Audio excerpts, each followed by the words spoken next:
شیطان آزاد ہوا ہے، ہم نہیں آزاد ہوئے. شیطان آزاد ہوتا ہے رمضان جب ختم ہوتا ہے اور شوال کا چاند نکلتا ہے، مگر افسوس ایسا لگتا ہے کہ جیسے مسلمان آزاد ہوا. عید کا چاند نکلتے ہی سب سے پہلے سیلون کی طرف لوگ بھاگتے ہیں، پہلے چکنے ہوتے ہیں، پہلے اپنی داڑھی کو ختم کرواتے ہیں. رمضان بھر نیکی اور تقوی کے سارے معیار پورے کر لیے، جتنی داڑھی بڑھانی تھی بڑھا لیے. اب سب سے پہلے اس مصیبت کی جڑ کو ختم کرو جس کو دیکھ کے بیوی بھی بول رہی ہے کہ تم مولانا ہو گئے کیا. تو سب سے پہلے داڑھی کو ختم کر. کلا لو تعلمون علم الیقین، کاش کہ تم یقین والا علم رکھتے.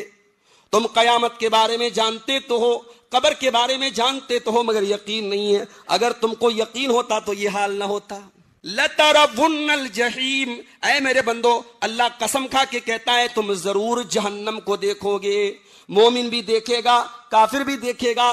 جب پل صراط کو پار کریں گے، متقیوں کو بھی پار کرنا ہے، نیک لوگوں کو بھی پار کرنا ہے، گنہگاروں کو بھی پار کرنا ہے. سب کو جہنم کا منظر سب کو دکھائی دے گا. لَتَرَوُنَّ الْجَحِيمَ، تم ضرور جہنم کو دیکھو گے.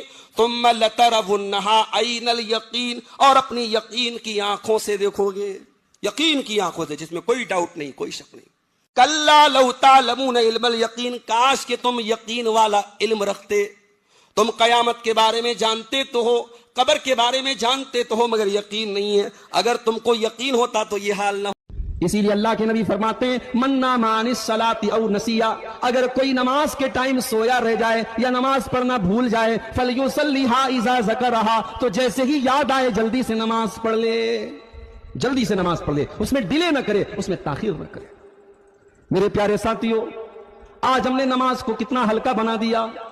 آج سعودی عرب کے علماء کا فتویٰ ہے کہ بے نمازی جو جان بوجھ کر کے نماز نہیں پڑھتا ہے وہ کافر ہے، وہ کافر ہے.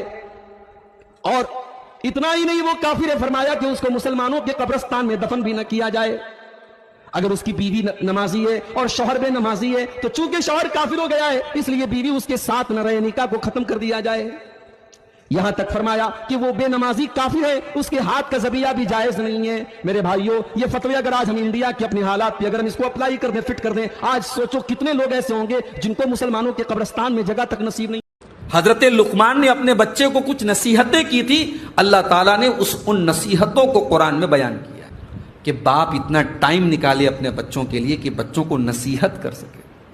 آج تو ماشاءاللہ باپ اپنا الگ موبائل میں لگا ہے، ماں الگ موبائل میں لگی ہے، بچے الگ موبائل میں لگے. آج تو اگر میں یہ کہوں کہ ہم جیتے جی اپنے بچوں کو یتیم بنا رہے ہیں تو غلط نہیں ہوگا. بچوں کو باپ کا پیار نہیں مل رہا ہے، بچوں کو ماں کا پیار نہیں مل رہا ہے. اور عربی کا ایک شاعر بڑی سچی بات کہتا ہے لیس الیتیم من انتہا ابواہ من ہم الحیات وخلفاہ ذلیلا.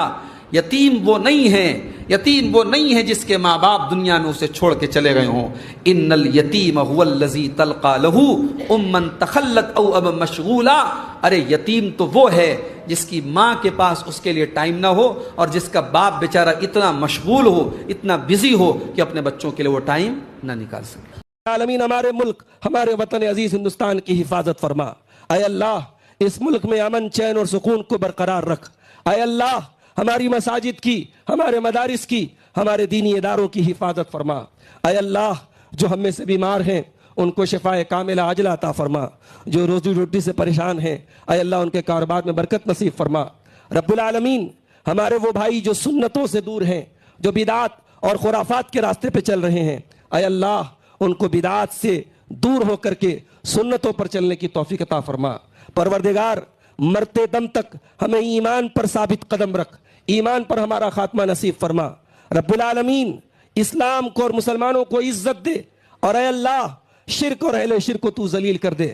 رب العالمین، تو ہمیں توفیق دے کہ رمضان کے علاوہ بھی ہم تیری اطاعت اور تیری عبادت کے کاموں میں ہم مشغول رہیں، مصروف رہیں. رب العالمین، ہماری تمام عبادتوں کو تو قبول فرما.